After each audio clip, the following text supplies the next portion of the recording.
Hello there and good evening. This is Al24 News. You will be watching the news with me. I'm Abdurrahim Kashor, and coming up next in our program.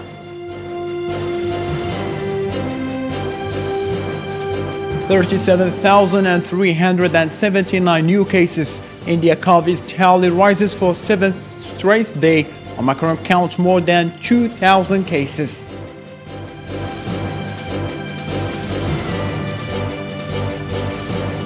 As Britain has been witnessing an exponential surge in COVID cases, largely driven by the highly contagious Omicron variant, UK minister stated Omicron spread among over the people of 50s.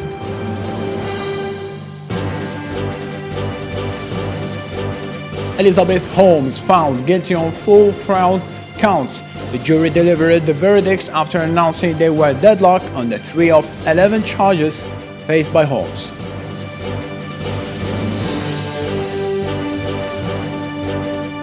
Yemeni rebels seize UAE ship in Red Sea after upsurge in violence. Coalition says vessel was carrying medical supplies, but Houthis put out video they claimed show ammunition on board.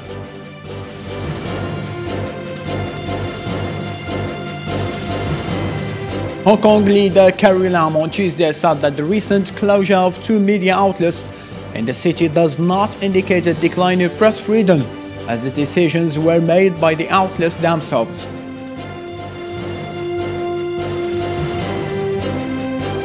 Hello again and welcome. The President of the Republic, Abdulmajid Tebboune, on Monday received the Sheikh Jassim bin Hamad Al Thani, personal representative of the Emir of the State of Qatar, who handed him the flag bearer of the Arab Football Cup recently clinched by the Algerian soccer team. Sheikh Jassim bin Hamad Al Thani handed the President Tebboune the flag bearers in gold. ثقيلة شوي بس هي عبارة عن شعار البطولة وفيها طبعا كأس العرب، وهذه كلها مذهب وهذا مرصع باللولو، وهذه اللي كانت عنابية قلبناها خضراء بعد ما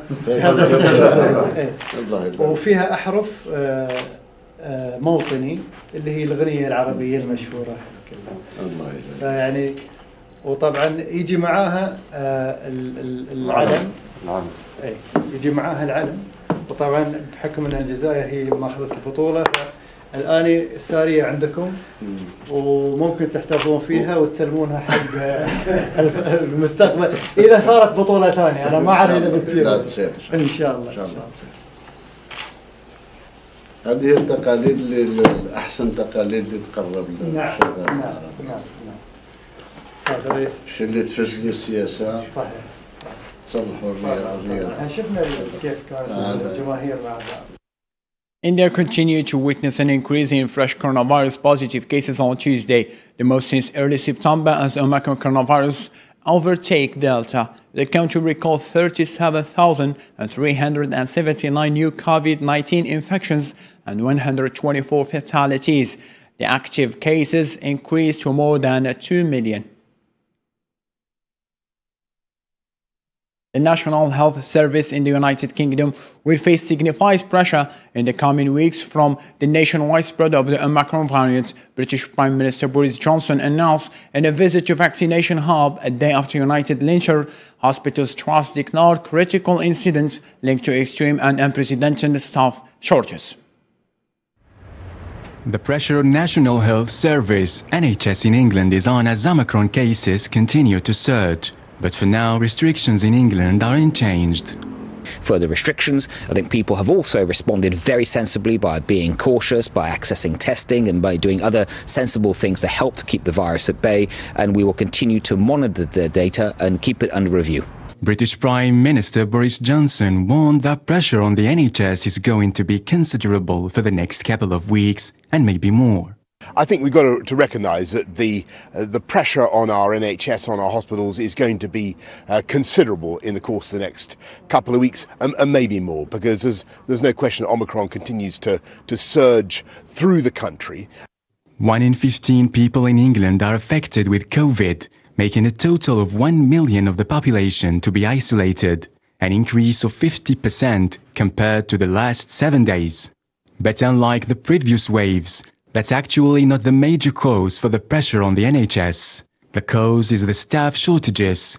Doctors and nurses are off with COVID, and as a result, not all patients can be discharged. Most worried about the level of staff absences that they are seeing. That is putting real pressure on particular trusts. But clearly, we're still waiting to see if there are going to be large numbers of older people who are seriously ill with this variant. And that's why we're preparing for the worst, but hoping for the best. Schools across the UK are reopening this week. Children are back to school with masks on their faces and classes with open windows. The government aims to stop the spread of the virus at schools. And goodness is very low risk to children. So I'm very wary. I will listen to what the government says, but I am very wary about imposing masks on children in schools because I worry about their well-being, their anxiety and their mental health, which has already suffered because of school closures during lockdown. Education Minister says keeping classrooms open is a priority as COVID-19 caseload surges and fueled by Omicron. But children may face merged classes amid staff shortages. COVID-19 and the newly Omicron virus cases soar to new records every day with new infections discovered all over the world. Our own Islam Seed has rounded up a newspaper mentioning the latest over this pandemic invasion. Let's follow it. The U.S. Food and Drug Administration approved the use of a booster jab of the Pfizer and BioNTech COVID-19 vaccine for children aged 12 to 15 years old, and lessened the interval for booster shot to 5 months. The decision came as COVID-19 cases increased and as many workers and school children returned from holiday vacations in order to protect people from the rapidly spreading virus. Thousands of schools delayed this week's scheduled return to classrooms following the holiday break or switched to remote learning as the Omicron variant of the coronavirus pushed COVID-19 cases to record levels. In other school districts, officials pressed on with plans to reopen, including in hard-hit New York City, where one of over 3 COVID-19 tests over the last week was positive for the virus. As many as 66 of the over 2,000 people on board the Cordelia cruise ship, which came to the coastal state from Mumbai, have tested COVID positive according to State Health Minister. The cruise liner were carrying hordes of New Year revelers. A medical team came on board to conduct the RT-PCR tests of the passengers and crew members. Officials had instructed that no one should disembark from the ship before the result of the RT-PCR test was declared. At least 21 children were given an adult dose for the COVID-19 vaccine by mistake on Monday at a vaccination center at Hanover Zoo, according to health officials. Merlin Graff, medical specialist, said the large dosage will not harm children's health, but it may cause side effects such as a sore arm or fever. According to South African officials, COVID-19 may have reached its peak. The country's health agency reported 29.7% decrease in the number of new cases recorded in the week ending December 25, 2021, with 89,781 cases, compared to the previous week's number of new cases, which marked 127,753 infections. An American biotech billionaire is facing years behind bars after being found guilty of fraud and conspiracy charges. Elizabeth Holmes was seen the golden girl of Silicon Valley, and her blood testing started up a company revolution for healthcare, but it was all fake. Islam Seed has more to be explained. This is the little tubes that we collect After months-long landmark trial in California, blood testing company Theranos founder Elizabeth Holmes was found guilty of defrauding investors. She was found guilty on 4 offenses, including conspiracy to defraud investors and 3 counts of wire fraud. Of access to their own health information. According to prosecutors, Holmes allegedly lied about technology that could identify diseases with just a few drops of blood. As said, the jurors in this 15-week trial navigated a complex case amid a pandemic and scheduling obstacles. I thank the jurors for their thoughtful and determined service that ensured verdicts could be reached. The guilty verdicts in this case reflect Ms. Holmes' culpability in this large-scale investor fraud, and she must now face sentencing for her crimes. She She has disputed the charges with each carrying a potential sentence of 20 years in jail. She was charged with 11 counts in total, but was found not guilty on 4 of them, including cheating the public. Holmes promised to revolutionize the healthcare industry, but claims began to crumble in 2015 after Wall Street Journal investigation revealed that its cord blood testing technology did not work. Jurors were asked to consider hundreds of documents and sit through evidence from dozens of witnesses. In her own defense during the trial, Holmes admitted that Theranos made mistakes but insisted that she never intended to deceive patients or investors. Holmes was not taken into custody, but a sentencing date has yet to be set, with another hearing set for next week. The Houthis military spokesman Yahya Sarria confirmed seizure of the vessel, which he said was carrying military equipment and engaged in hostile acts targeting the security and stability of the Yemeni people. He added that the crew of different nationalities were still on board. The ship was heading to Saudi port of Jizan, just north of Yemen, from the Yemeni Red Sea island of Socotra when it was attacked just before midnight on Sunday. New York Attorney General Letitia James has issued civil complaint for former President Donald Trump's children, Donald Trump Jr. and Ivanka Trump, as part of the ongoing investigation into the Trump Organization. The summons were disclosed Monday in an unsealed court filing that also details schedule for challenges to requests that the sibling and the former president sit for deposition and provide records. Later in the day, Donald Trump, Ivanka Trump, and Donald Trump Jr. snagged the motion to crash the calls or to delay them until a parallel criminal probe is completed. German Chancellor Olaf Scholz wants to restore ties with Moscow and is planning a one-on-one meeting with Russian leader Vladimir Putin later this month. Olaf Scholz's New Year's address to the Germans was slight as he emphasized the importance of constructive dialogue with Russia, while a warning of a punitive Western response to any further Russian invasion of Ukraine. Western leaders have warned of terrible consequences if the Kremlin decides to launch another attack on Ukraine in a repeat of 2014. However, despite Washington's tough talks, smaller European nations feel unease as worries grow over Western powers might try to negotiate a deal with Moscow without a buy-in. The German Chancellor has come under pressure from allies and members of his coalition government that any formal approval for Russian natural gas has yet to be approved by Nord Stream 2. Central and Eastern European countries criticized former Chancellor Angela Merkel for her support of the Nord Stream 2 project. Scholz says the pipeline risks deepening European dependence on Russian gas. Last month, Poland's Prime Minister called on Scholz to publicly oppose Nord Stream 2 startup, warning that the pipeline could be used by Russia as a coercive economic weapon. Some Italian officials expressed concern that talks of impending war could take their own lives, influencing and shaping the behavior of Russia and the United States.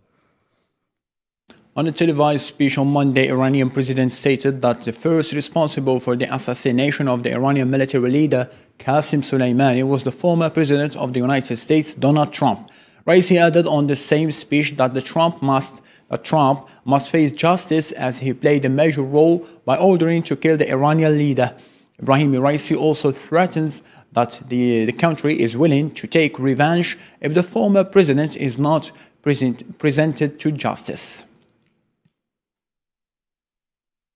The permanent members of the United Nations Security Council issued a joint statement published by the Kremlin in which they have agreed that a further spread of nuclear arms and nuclear war should be avoided. More in this report. A joint statement was signed by the US, Russia, China, the UK and France, agreeing that a further spread of nuclear arms and a nuclear war should be dodged. The statement said that the P5 consider it their primary responsibility to prevent atomic weapons from spreading, which is likely to potentially reduce world tensions, while aiming to work with all countries to create an atmosphere of security. We affirm that a nuclear war cannot be won and must never be fought. As nuclear use would have far-reaching consequences, we also affirm that nuclear weapons, for as long as they continue to exist, should serve defensive purposes, deter aggression and prevent war. Russia comments on nuclear war statement through Moscow's foreign ministry by saying, We hope that in the current difficult conditions of international security, the approval of such a political statement will help reduce the level of international tensions. The statement from the so-called P5 group comes as bilateral relations between the United States, China and Moscow weakened since the end of the Cold War over a range of disagreements. Geopolitical tensions between Moscow and Western countries have increased over concerns about Russia's military build-up near neighboring Ukraine. Moscow says it can move its army around its own territory as it considers necessary. China's affiliated lawmakers were sworn to Hong Kong's Legislative Council on Monday following an escalation without opposition candidates. A day after another pro-democracy news outlet declared its cessation amid immense regulations on liberties. Zahra Farjani on What Follow. Hong Kong Citizen News announced that they would stop publishing on Tuesday, not because of an order they received, but due to deteriorating press freedom. China's far-reaching national security law imposed on Hong Kong is making independent reporting and disagreement dangerous, as journalists and political activists fear imprisonment. Journalists from Hong Kong media outlet Citizen News said they no longer felt safe to publish after colleagues at rival publication were arrested for sedition. The indications are clear that overall media is facing an increasingly tough environment, and for those who are being seen as critical or troublemakers, they are more vulnerable. Citizen News was the third outlet to shut down its operations this year, following pro-democracy outlets Apple Daily and Stand News. China has tightened its control over Hong Kong since massive and often violent pro-democracy protests overwhelmed the city in 2019, including by cracking down on Hong Kong's once lively and pluralistic local press. The Malaysian National Disaster Management Agency announced that 7 states in the country were hit by floods and thousands of people were evacuated, taking the total affected by heavy rain in the past 2 weeks to more than 125,000. Floods are common on the eastern coast of Malaysia during the annual monsoon season between October and March, but authorities have been taken by surprise by an unusually heavy rainfall in this period of the year. A Canadian court gifted $84 million to families of 6 victims who were killed when Iranian forces accidentally shot down a Ukrainian international airline flight near Tehran in early 2020. All people on board died when the plane was shot, and most of them are passengers who have ties to Canada. The relatives of the victims who were gifted compensation have filed a civil lawsuit against Iran.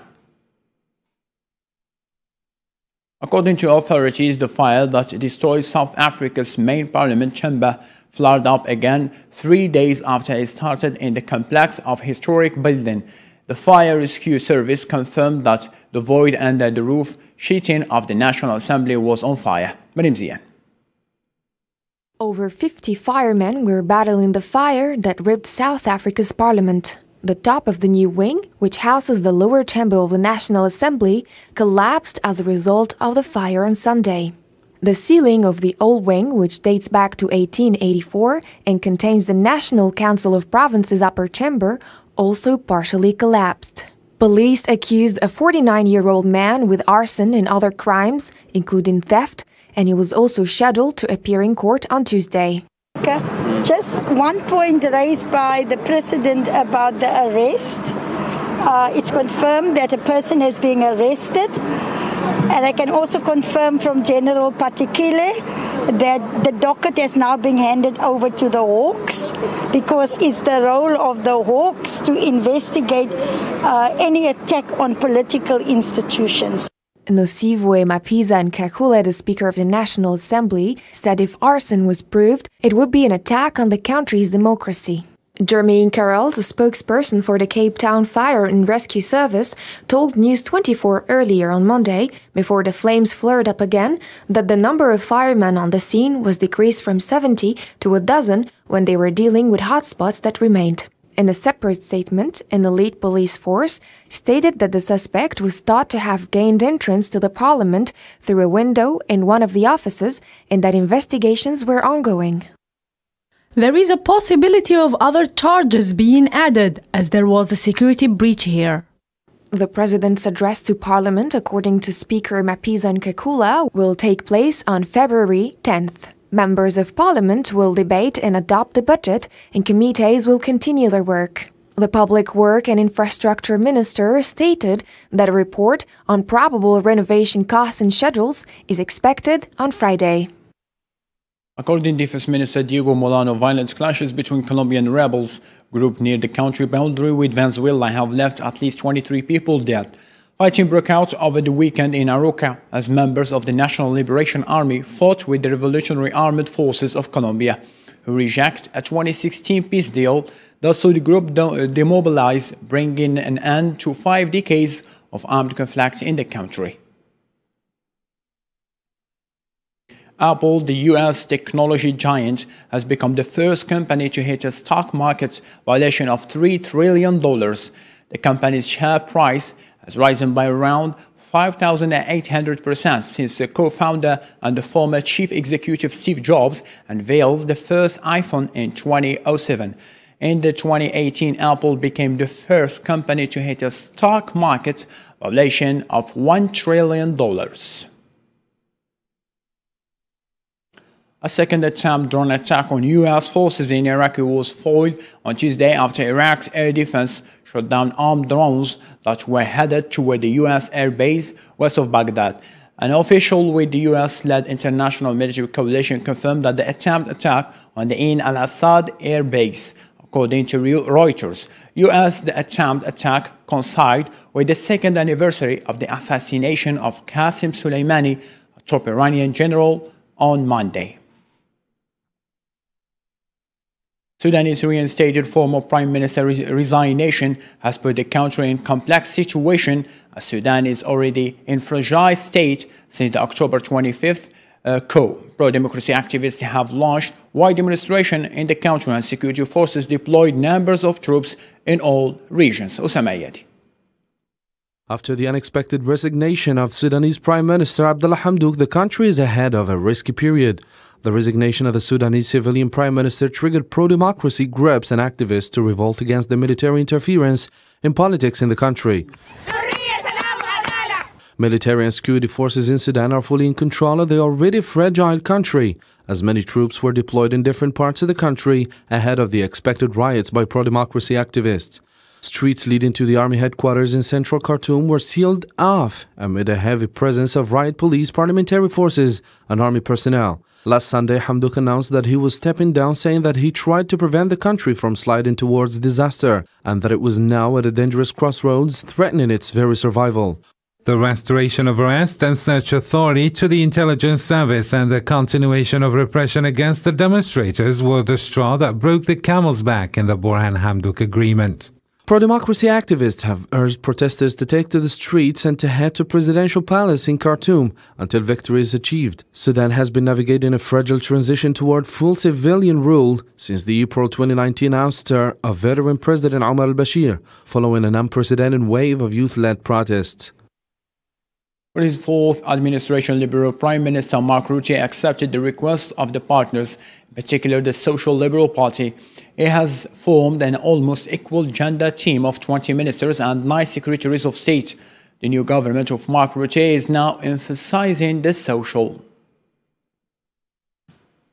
A prominent Hong Kong activist has been sentenced to 15 months in prison for incitement for banned vigil to commemorate those who died in Beijing crackdown in Tiananmen Square in 1989. Shou Hang-tong, the former vice chairwoman of the now disbanded Hong Kong Alliance in support of Patriotic Democratic Movement of China, was handed the new jail term in the West Kowloon Magistrates Court on Tuesday.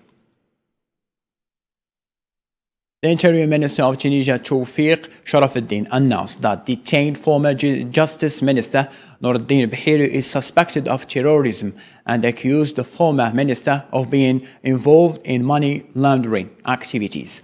Marwa reports. The Interior Minister Tawfiq Sharafuddin said detained Tunisian ex-Justice Minister Nordin Bhiri of the movement Ennahda, who is on a hunger strike and refuses medication after his transfer to hospital, according to a member of a delegation, is suspected of terrorism. While activists and a former Ennahda legislator said Bhiri was in a critical condition and facing death. According to what the public prosecutor has confirmed, there are suspicions of terrorism related to that case, and in alignment with the Law 26 on the year 2015, dated August 7th, concerning the fight against terrorism and money laundering. I had to be up to the responsibility to safeguard Tunisia's security. The deputy president of the movement, Bhiri, who is considered as an enemy by President Qais Said, was arrested by undercover officers and his locations were initially unknown. The movement Ennahda had played a central role in Tunisia's politics until President Qais Said seized power last year. The president dissolved the Ennahda-supported government and suspended parliament while allowing himself to be the final interpreter of the constitution. Tunisia was the only democracy to emerge from the Arab Spring revolts, but civil society groups and the President Said competitors have expressed fear of a slide back to authoritarianism. Interior Minister Tawfiq Sharafuddin said there were fears of acts of terrorism targeting the country's security and we had to act. A group of NGOs held a press conference to ask Senegalese head of state to make the preparation of dominate the AU chairmanship in February as a priority, following the trial of former Chadian President Hassan Habri's sum of 82 billion CFA franc were to be paid to some 7,400 identified victims via an African Union trust fund. Yet nothing has been paid to the victims so far. The president of the Senegalese League for Human Rights blamed the delay in compensation process to a lack of political will by the African Union. Palestinian prisoners in Zionist jails have launched early on January a boycott against Zionist military calls. This last move came as a response to administrative detention which abuses Palestinian prisoners who are in hunger. Usamayadi. Hundreds of Palestinians held without charge in Zionist jails are boycotting court hearings over the practice of administrative detention. These orders can last for a maximum of 6 months, but are often renewed, effectively keeping prisoners in indefinite detention. The boycott began after Hisham Abul Hawash, a father of 5 jailed without charge or trial under administrative detention, surpassed the 140th day of hunger strike. His family and friends say that his life and death are at risk, and the Zionist occupation bears full responsibility for his survival. Many Palestinian activists against the Zionist occupation in country consider the act of administrative detention a kidnapping of Palestinian citizens, explaining the courts do not mention any particular act and no charge has been issued against them. Zionist occupier has transformed the procedure, which was previously limited to extremely exceptional cases, into punishment, a political weapon, a method of political intervention into Palestinian lives. More reports by representatives of Palestinian prisoners added that the policy used by the Zionist forces, jails and courts have extended to a point that included women, children and the elderly. Administrative detention is a Zionist policy that puts Palestinians in an indefinite detention based on secret evidence which is never presented neither to the detainee nor to his lawyer. And at least 4 children are jailed under this type of order in Zionist prisons. Harry Potter star Emma Watson expressed her support to the Palestinians in a new post on her official Instagram account, provoking extensive backing from pro-Palestinian users and irritating the same time Zionists. The film star shared a picture from Palestinian protests, showing the phrase saying, "Solidarity is a verb." Mauritanians are planting trees to fight the approaching desert sands.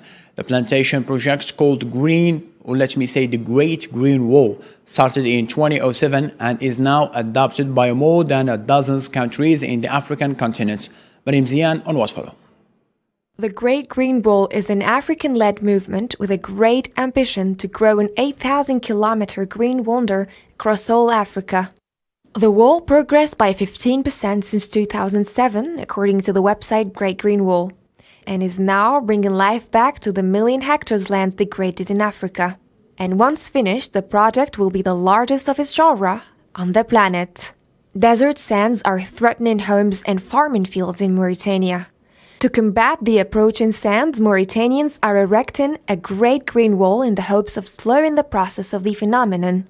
The initiative began in 2007, but one of the difficulties was drought. Since 2018, rain has become very rare, and since then people have been using pumps in palm groves. It is through this method that we were able to protect them. People need to be helped with pumps during times of drought. With the help of these solar pumps, we were able to make water available to everyone and meet the water needs. To address those difficulties, local farmers have devised a variety of ways and solutions. Salim explains that they are using a specific method to protect the palm groves from wind effects by surrounding the palm trees with a small hole and filling it with water.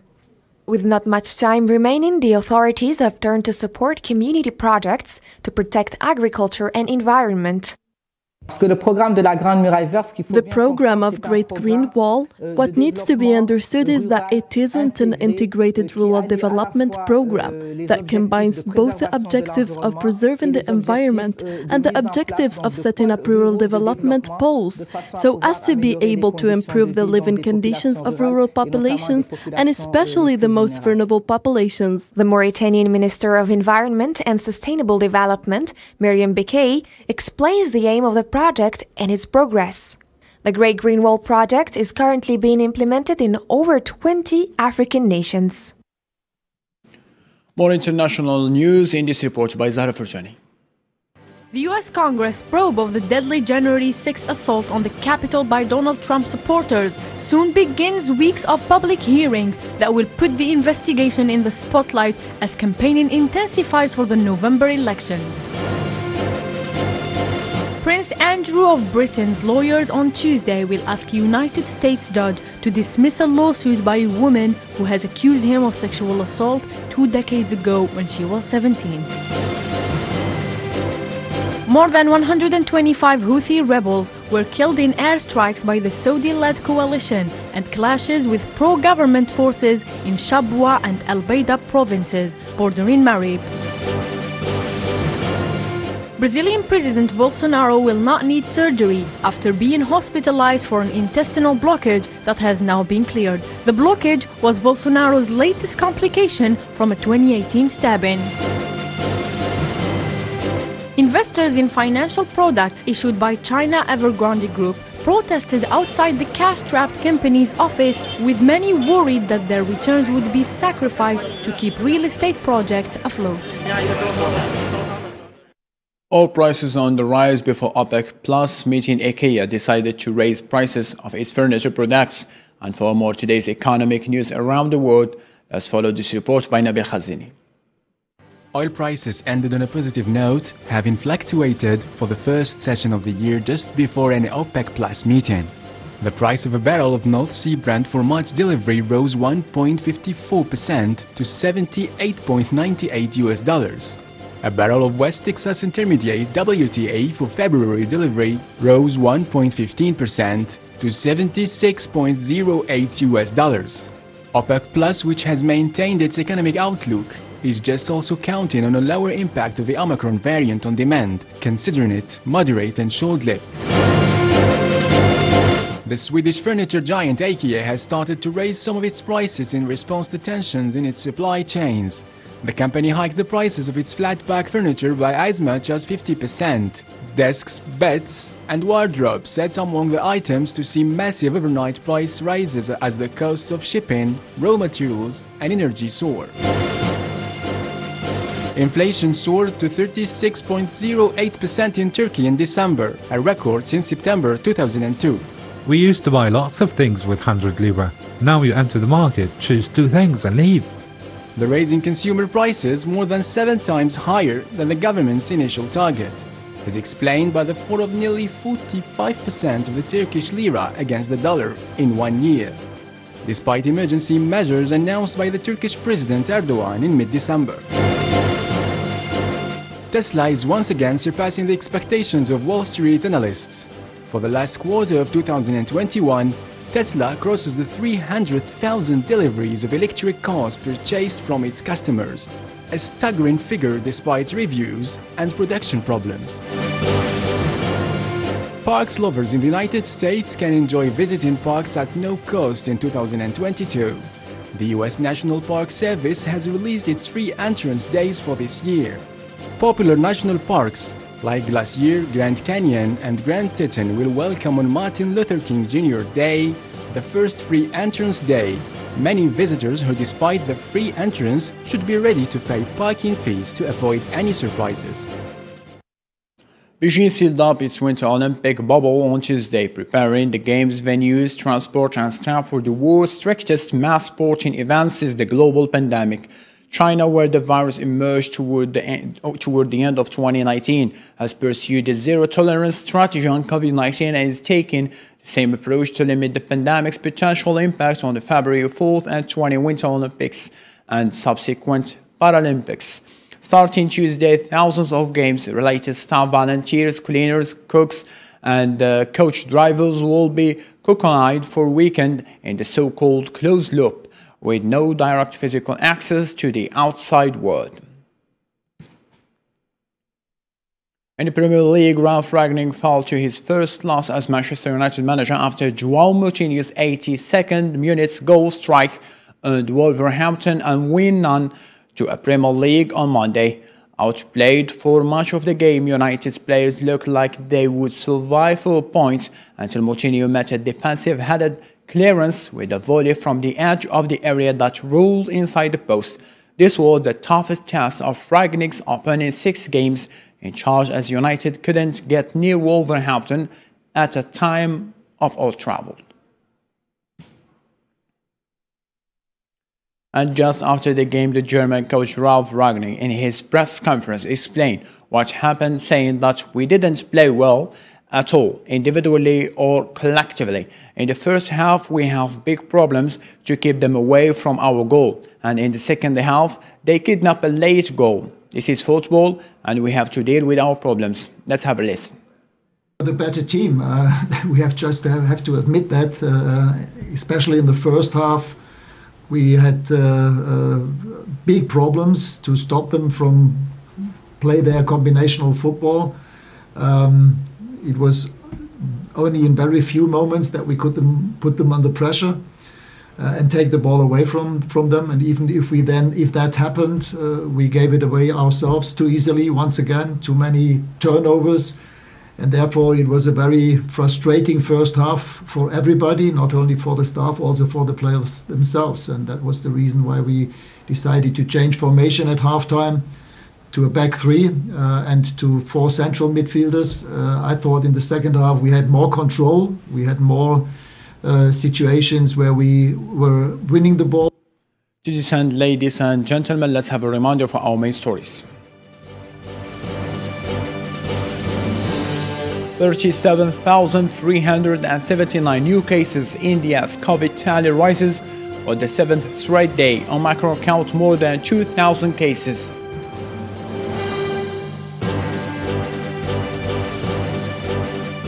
As Britain has been witnessing an exponential surge in COVID cases, largely driven by the highly contagious Omicron variant, UK minister stated that Omicron is spreading among people of the 50s.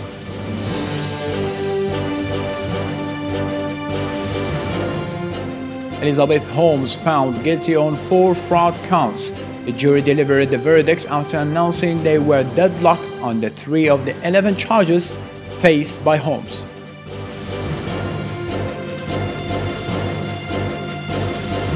Yemeni rebels seize UAE ship in Red Sea after upsurge in violence. Coalition says that vessel was carrying medical supplies, but Houthis put out videos they claim show ammunition on board.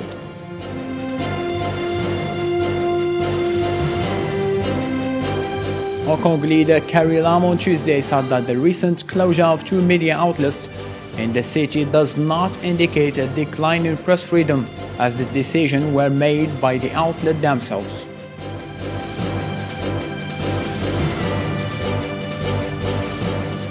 That's all the news we have grabbed for today's bulletin. Thank you so much for being with us. The Al 24 News program is still rolling, so stay with us and have a blessed evening.